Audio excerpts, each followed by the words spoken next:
Ara verin. Bunlar gündeme gelmemiştir.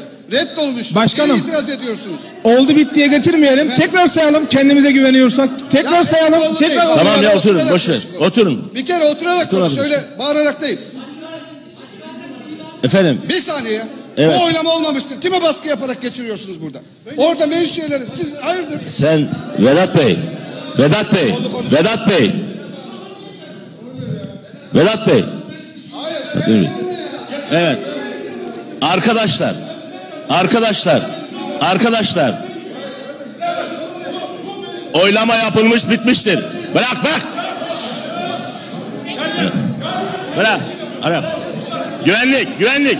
Güvenlik.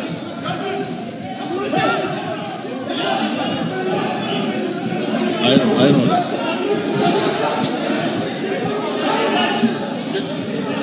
Güvenlik.